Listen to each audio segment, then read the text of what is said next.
Excuse me. You the principal? I'm Principal Adams. Can I sit? My legs are tired. I've been on too long today. Of course. And you are...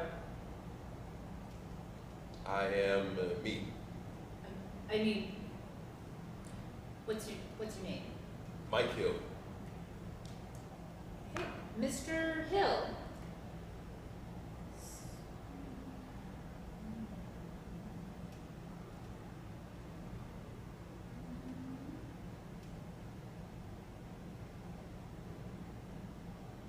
Mr. Hill?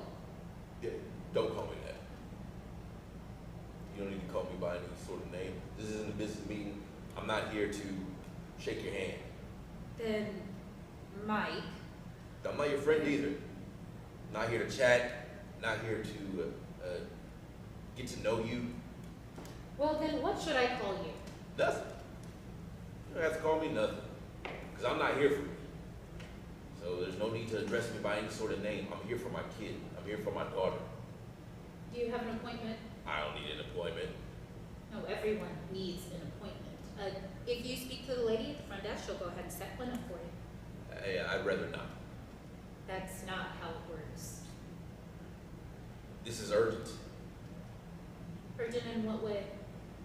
In the way that I don't have time to go in and out and making appointments with 3 other people who ain't you. You're the top of the line here, right? So you should be able to give me some kind of answer, because everyone else, they act like they don't see me.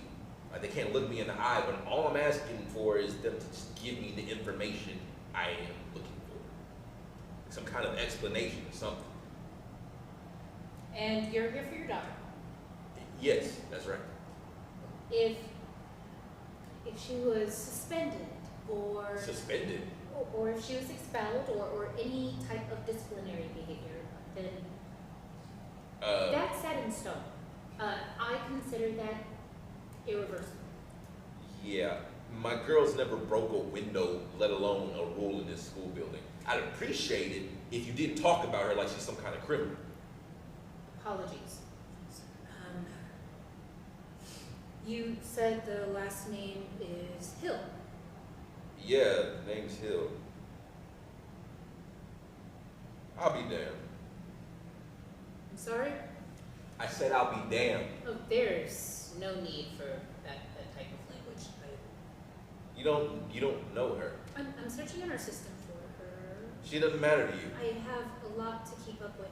Now, you don't know her name, so I know you don't know her heart, her person. There are hundreds of students at this school. Yeah, but you know the name of every, thug that comes in here, I bet. Comes in his office looking to get kicked out, right? Every troublemaker, every delinquent, everyone who frequents this room, but all the good ones, the ones who keep this school a school and not a prison, you don't know them, right? They're not memorable enough for you, or... That's not exactly right. Then what is it exactly? Perhaps if you were to have an appointment... I picked up the damn appointment again. If you have an appointment, then I can gather information and we could be on the same page.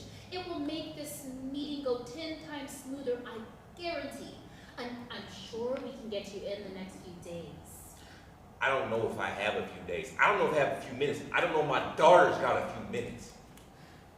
Well, raising your voice is not going to get anything done. I'm not one of your students. Okay? I can use my voice however I please. I can whisper if I want, or I can raise it to the high heavens if I feel that's what's needed for you to hear, for it to hit you. And you said the last name's Hill. That's right, Haley Hill. Thank you. Haley Yeah, that's her Hill. name. Sophomore. Uh-huh. I'm looking at her information. Good. She's smart. You don't need to tell me she's smart. I know that.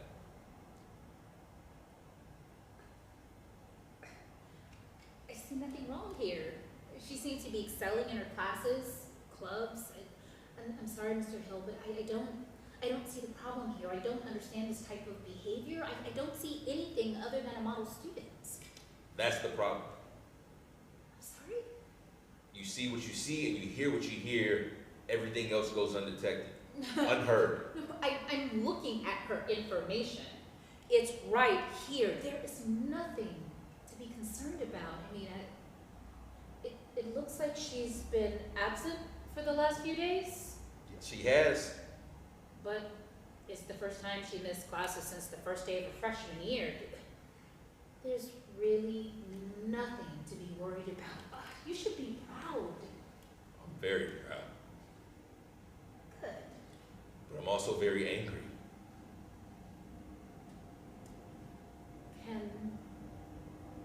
Can you explain? I have children. And I have a son. He doesn't go here. He's 7. And I know he's not going to be an easy teenager. I mean, he wasn't an easy baby. He wasn't an easy toddler. He's smart, but in that too smart for his own good kind of way. I mean, nothing like your daughter. Oh, she just seems so well adjusted. She's so damn well adjusted. Didn't tell me why she's in a hospital room right now with tubes in her nose and needles in her arms trying to keep her breathing. Is that on your computer screen? Can you see that? I'm sorry. No one made us aware. Or do you need the teachers to bring down her assignments so she doesn't fall behind in class? My daughter can barely respond when her daddy says he loves her, and you want me to slap a stack of math problems down in her hospital bed? That's not what it means. Well, then try again. Try again.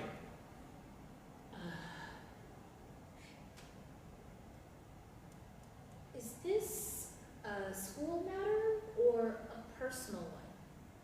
Why can't it be both? Well... Why can't the academic bleed into the person?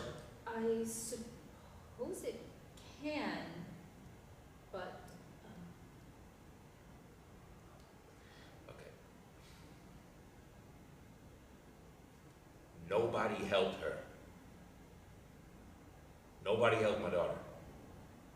And now she's at where she's at, and still nobody cares. Even you. You tell me how smart she is. She's mine. She's my blood and bone. I know how smart she is. Okay? I created her. I know how good her brain works. But that only proves the point more. She came in here every day, not missing one, as you said, and passed every class. But everyone in this building failed her. You failed her. She don't want to come to me. All right, I'm her dad. I'm her father. She doesn't want me worried or worse, mad. So she keeps smiling. But now I know how wrong that smile was, how fake it was. How every time she walked out my door and got on that bus that was supposed to take her to a place where she's safe and cared for, where she's fed both her body and her brain, as it claims to be. But not for my kid, not for 1 second. Huh. She goes to that guidance counselor of yours, tells her how all the students aren't nice to her, how they're mean, how they pick at her, and she doesn't even contact me. She doesn't even give my daughter good advice. You know what she says? She says, not everyone can be your friend. What kind of guidance is that? The kids kept picking at her, kept being cruel, boys and girls, and you just sat there. Sitting behind your desk like you're the boss. All of y'all like you're the bosses, but you're not. You let yourself be controlled by a bunch of kids, pulled, because that's the only way your check gets cashed. She doesn't get any guidance from the guidance counselor, and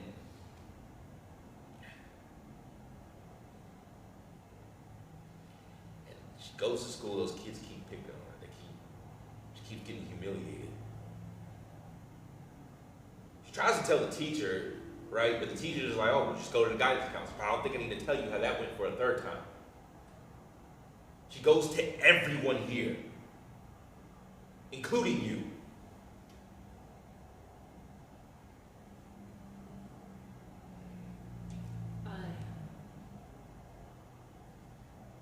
I deal with a lot of students. Not every student comes to you with a black eye reaching for that Kleenex you got right there because they feel like they gotta hold the tears, get all the tears out before they go home. She was here. She was in this office. In your office. I don't always know the right thing to do, but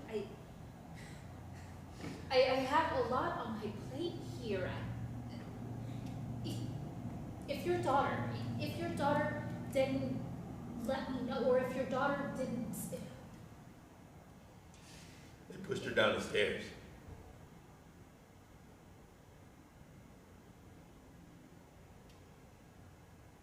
In this school. In your school. That's impossible. Call me a liar? No, I would hear. If something like that occurred,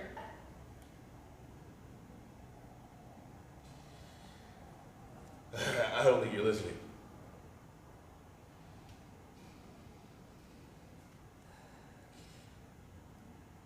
"15 stairs. I passed by them. I figured I'll walk them up and down, see how hard they are, how long it takes for your feet to touch the ground again. 15 stairs. They pushed my girl down 15 stairs.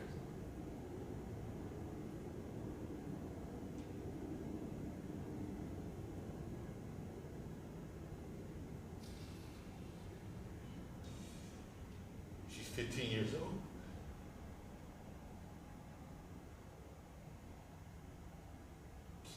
She didn't deserve to hit not one of those stairs. Not the way she did. Not the way that you allowed. Every time her head hit one, or when her arm broke behind her back, you could have been there. The janitor called the ambulance.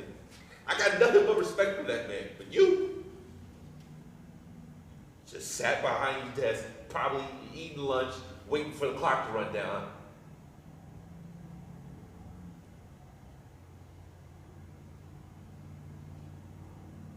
My daughter came to you. She asked you for help, and you didn't hear her because you didn't want to. No, you didn't hear her because you're no worse than those kids that pushed her down those stairs. You didn't see her because you didn't want to. But she saw you, Principal Adams. I don't see you. I'm sorry, just to let you know.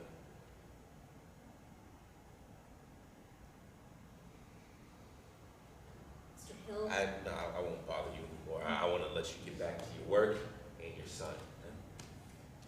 Mr. Hill, Mike, is there something, is there anything I can do? I don't think so, no.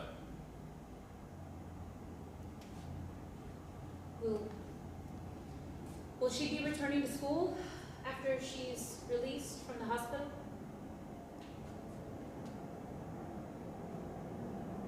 I'll be leaving now. There's so many students. There's so much on my plate. I can't catch everything. And something's slipped through the cracks.